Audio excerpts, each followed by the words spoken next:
variedades sumamente complejas, ¿no? Bien, entonces, sobre las diferentes significaciones, decíamos que la zanja de Loreto forma parte del Camino Real, ¿no? Y el Camino Real, ¿de qué nos está hablando, no? Si yo tuviera que hacer una delimitación geográfica del Camino Real, si tuviéramos que cortar de la cartografía un espacio, ¿qué tendríamos? Tendríamos que ubicarnos, por ejemplo, si estamos en Ituzaingó, nos ubicaríamos más o menos en Centenario y 9 de Julio, donde se encuentran las plantas de Magnolia. Para aquel que llega a Ituzaingó, en ese momento se bajaba en la terminal, ahí cerca de la preciosa nueva oficina de turismo, ahí tenemos a las Magnolias. Y todo ese trayecto que hace el 9 de julio, en este momento magníficamente iluminada también por las gestiones que se fueron haciendo desde el municipio, es decir, el Corsódromo está ahora como formando parte del paisaje del Camino Real, situación muy interesante, hasta lo que llamamos Cuatro Bocas, ¿no? Y ahí nos internamos en el famoso camino alternativo del peaje, ¿no? Todo eso hasta la salida nuevamente a la Ruta 12, cerca de la Escuela EFA, por ejemplo, hacia también ahí, hacia Posadas, todo eso que ahora es 9 de julio, todo lo que ahora es, por ejemplo, el camino alternativo y la Ruta 12 formaban parte de ese camino real, que eso es otro tema, otro componente para justamente ir trabajándolo, ¿no? Bueno, ¿qué tenemos entonces? Tenemos aquí un dato muy importante, y esto lo quiero citar, ¿no? ¿Qué dice López Breart? Dice, ¿no? Mientras los liberales del 24 de agosto de 1893 festejaban, el doctor Vidal con sus huestes desembarcaron más arriba del Zanjón, cerca del antiguo paraje Naranjito, en los aledaños de Guardiascue, y desde allí se dirigieron a Ituzaingó, desatando una intensa escaramuza con los liberales de Ojeda. En este desbande, dice Miguel López Breart, se produce la muerte de Luis Duarte, uno de los suyos, ¿no? Enterrándolo a Luis Duarte en la huida sobre el borde de la zanja de Loreto, en las inmediaciones de los esteros del Iberá, donde el año entrante sus correligionarios y familiares erigen un panteón en su memoria. Bueno, entonces la zanja de Loreto no solamente se vincula al pasado jesuítico, no solamente se vincula al patrimonio natural y cultural, sino que también se vincula a los altercados entre autonomistas y liberales, ¿no? Y es el lugar de la muerte de Luis Duarte. Nosotros en el Museo Manuel Ignacio Lagraña tenemos la cruz del panteón de Luis Duarte, que fue regalada a la familia de Luis Duarte por la familia de Esquercelaya. De ese panteón hay solo una imagen, que también la tenemos expuesta en el Museo Lagraña, y de alguna forma lo que vamos a tener aquí también es un aspecto muy, muy importante, que seguía siendo la zanja de Loreto un lugar de encuentros y de desencuentros, si se quiere, un lugar también de acontecimientos políticos y bélicos sumamente interesantes, no solamente vinculados a la ocupación paraguaya y a la guerra contra la Triple Alianza, sino también vinculado a los altercados políticos, repito, entre autonomistas y liberales, ¿no? Entonces añadimos aquí un componente más a toda esta historia, ¿no? Que también tiene como protagonismo a la zanja de Loreto, y ese fue en el año 1906, cuando don Felipe Corrales, autonomista de Santo Tomé, con aproximadamente 120 hombres, las famosas cuadrillas de militantes, de soldados, entre comillas, que tenían los grandes, si se quiere, referentes políticos, por ejemplo, como Esquercelaya. Entonces, don Felipe Corrales, con 120 hombres, intenta tomar Ituzaingó. Y en este intento es repelido por los liberales de don Saturnino Blanco, que se atrincheraron en la zanja de Loreto, impidiendo justamente que los autonomistas de Santo Tomé llegasen a tomar Ituzaingó. Es decir, yo lo cuento esto como si fuera una historia novelada, ¿sí? Y cito los personajes y los apellidos con absoluto respeto, que son los registros históricos. Es decir, pero tenemos cuestiones muy interesantes, ¿no? Es decir, situaciones que nos vinculan a intereses políticos, a intereses partidarios y que nos constituyen como sociedad y que son relevantes y son muy importantes a tener en cuenta y que, por ejemplo, son los abuelos o bisabuelos o tatarabuelos de mucha de la gente que hizo a la historia de Ituzaingó, ¿no?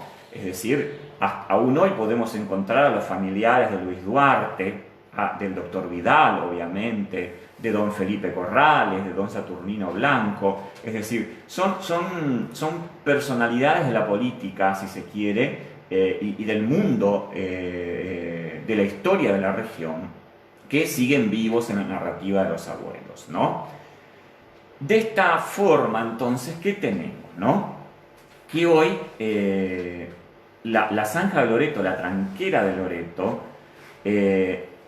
va también a ser un lugar donde van a resonar las intervenciones de muchísimos científicos, políticos, viajeros, que directa o indirectamente han pasado por este espacio. No solamente pasó el general Manuel Belgrano, que hace un tiempito atrás, hace el 29 de agosto,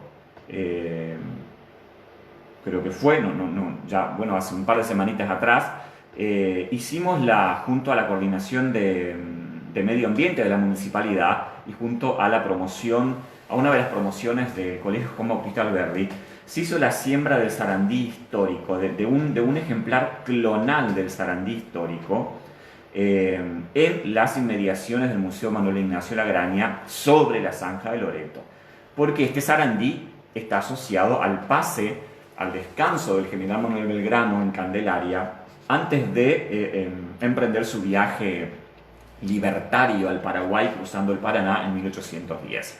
Bueno, entonces, por eso es que el sarandí se sembró ahí, porque por ahí también estuvo registrado el pase de Belgrano. Y no solamente pasó Belgrano por las inmediaciones de la zanja de Loreto, sino que también pasó el gobernador Manuel Ignacio Lagraña, el brigadier general Juan Benjamín Virasoro, estuvo Moisés Bertón y Rafael Hernández, que hablábamos juntamente de Rafael Hernández hace unos días atrás.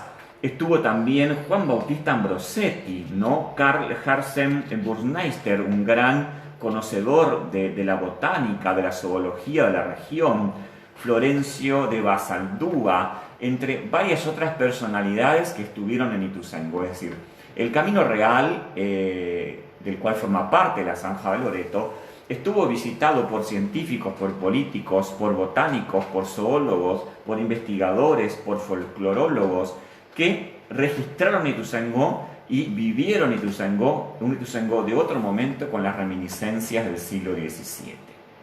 Entonces, ¿cómo se pasaba la zanja de Loreto? Porque esa es la gran pregunta también, ¿no? Es decir, bueno, está la zanja ahí, bueno, ¿cómo la cruzo? Bueno, ¿cómo vamos a...?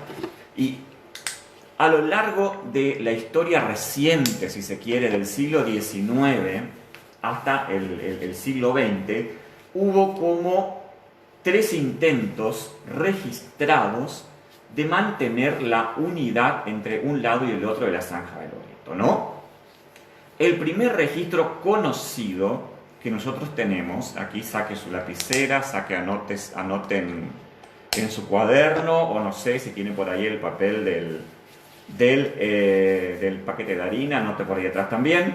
El primer registro conocido se encuentra en la Guía General de la Provincia de Corrientes, donde se va a contemplar un puente de madera aproximadamente entre los años 1840 y 1893. Este registro ustedes los van a tener en López Brear, en su trabajo del año 2018, También los van a tener en Porral Sánchez y Biglieca del año 2006, que es un libro que poca gente conoce, pero que habla de la iglesia de la parroquia San Juan Bautista como patrimonio cultural, recomendable para la reconstrucción de la memoria de la parroquia, también desde Ediciones Moglia. Y también está en la Guía General de la Provincia de Corrientes, y también está retomado en el trabajo del Rincón de Santa María, Orígenes, su importancia en la historia regional y trajinantes del camino real de aquel paraje, de Miguel López Brear, del año 2018, reciente, ¿no? Bueno, entonces, un primer puente que entre 1840 y 1893 pasaba por sobre la Zanja de Loreto. Este puente se encontraba ¿dónde, no? Si nosotros nos ubicamos hoy, en el Ituzaingó del hoy, este puente se encontraba a continuación de la actual calle Buenos Aires, más o menos a la altura del Paseo de los Pioneros, ¿no?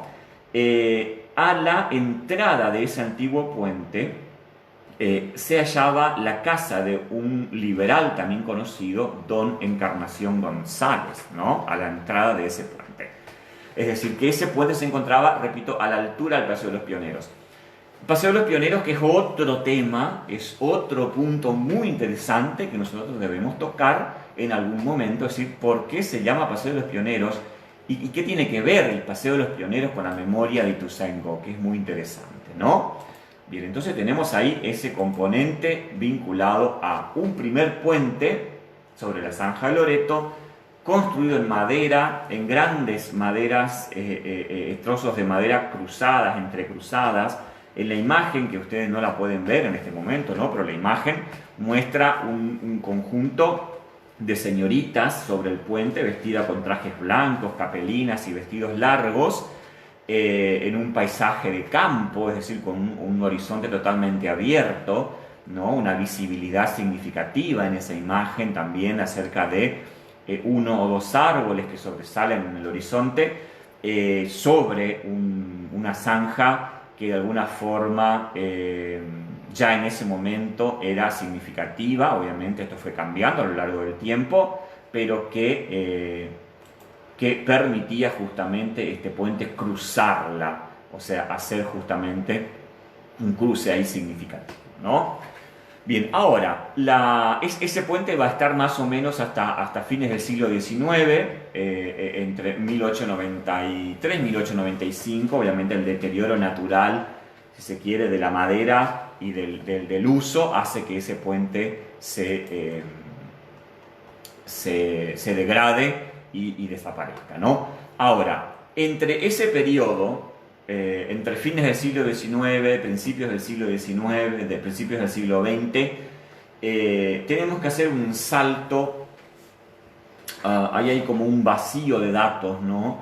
Hay que hacer un salto un poquito más allá, ¿no? Es decir, cómo se seguía usando la tranquera, la Zanja de Loreto, ¿no? Y que también tenemos una segunda construcción que va a ser una construcción que se va a solicitar a la empresa de los hermanos Stella, que esa es una construcción para el siglo XX más reciente, o sea, es una construcción del año 1932 y que de alguna forma es un puente que nosotros aún hoy podemos observar a la altura de las 1000 viviendas, ¿no? Es decir, el puente pequeño que está, si nosotros vamos del pueblo hacia las 1000 viviendas y cruzamos el actual puente, tenemos a la mano derecha una construcción, un puente más pequeño. Bueno, ese puente es de 1932 y fue construido por los hermanos Stella para garantizar el cruce de un lado hacia el otro, ¿no? Ese es un dato que también nosotros podemos tomar de las referencias de López Brear, también es un dato que podemos tomar de las referencias de Porral Sánchez y Biglieca del año 2006 y sus aportes a la construcción del patrimonio vinculado a la parroquia San Juan Bautista, pero que aparecen estas cuestiones, ¿no? Bueno, obviamente esto después se va a complejizar con la aparición de los otros pasos, ¿no? Pero antes de avanzar con esto tenemos entonces un espacio que no es totalmente natural, sino que también Hay intervención antrópica, es decir, que fue construida, repito, en 1638 aproximadamente por los indígenas guaraníes, indígenas entre comillas, ¿no? Es decir, por las poblaciones nativas guaraníes, y que constituye parte del Camino Real, ¿no? ¿Qué significa que constituye parte del Camino Real? Que por ahí también atravesaba la famosa diligencia de Don Colmeiro, que fue registrada en Hernández, ¿no? Que fue registrada en las cartas de Hernández, y la diligencia tenía ese objetivo: unir la zanja o trinchera de Loreto con la trinchera de San José, actual ciudad de Posadas, ¿no? Entonces, de repente, la zanja de Loreto también es un componente interesantísimo en la historia, en la memoria de Ituzaingó, y que van sumando alternativas y se va sumando justamente facultades interpretativas acerca de su relevancia en la memoria de Ituzaingó, ¿no?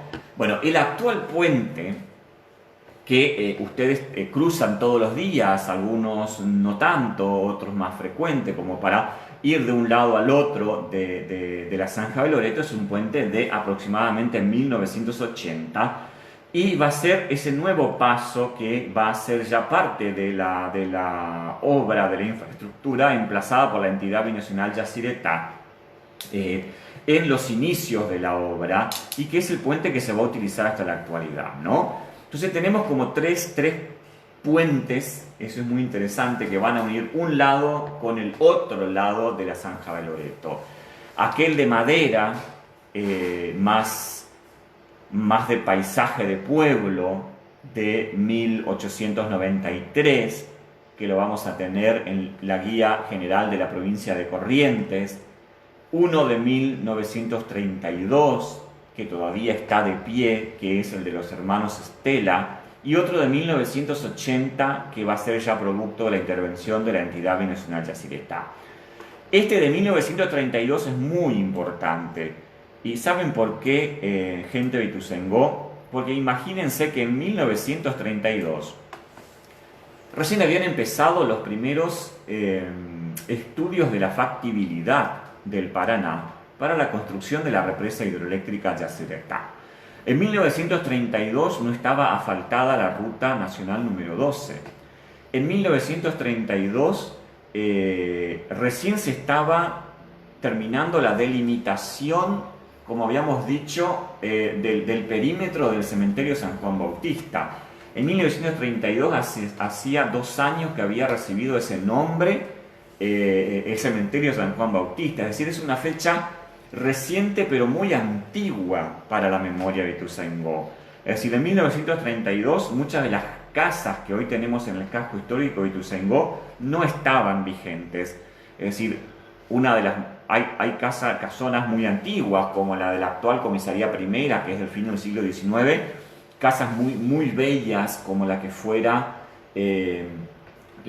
adquirida por la familia Verón en el año 45, que es la casa que se derrumbó, que es bellísima en su arquitectura, por ejemplo, que esa fue construida en 1915, es decir, 15 años después, 15 años antes de que se construyera este puente. Esas son cuestiones muy interesantes, parecen fechas próximas, pero son fechas que para la historia de Ituzaingó son muy importantes, ya que Ituzaingó sufrió cambios vertiginosos en muy poco tiempo. Entonces, cuando nosotros decimos 1930, 1935, pareciera que no estamos hablando de un pasado muy lejano, pero que en realidad va a ser en ese momento cuando recién comienza a articularse y a constituirse, por ejemplo, el casco histórico, es decir, lo que hoy conocemos como casco histórico, y la urbanización.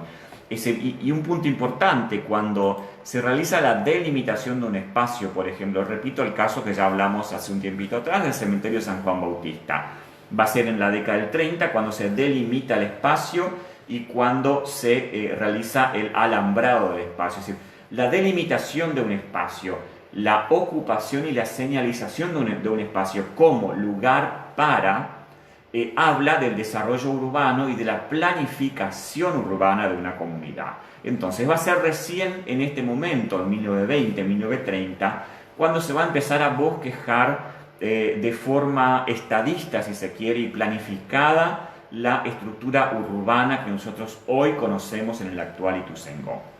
Tan pensada estaba la idea que se decide la construcción de este puente encargado a los hermanos Estela, que va a unir un lado con el otro de la zanja de Loreto, ¿no? Entonces, una declinación ahí del territorio que pareciera ser natural, sin embargo, está registrada como una declinación necesariamente artificial, ya que tuvo la intervención de los nativos guaraníes en el año 1632, que fue lo que garantizó la separación justamente de los límites de la estancia Santa María para delimitar ahí la territorialidad y el manejo, por ejemplo, del ganado, ¿no? Bien, estamos hasta acá, vamos a hacer un cortecito musical con nuestro operador y seguimos charlando dentro de unos minutitos sobre este componente muy pintoresco, natural y cultural que tenemos en Ituzaingó, conocido como el Zanjón de Loreto.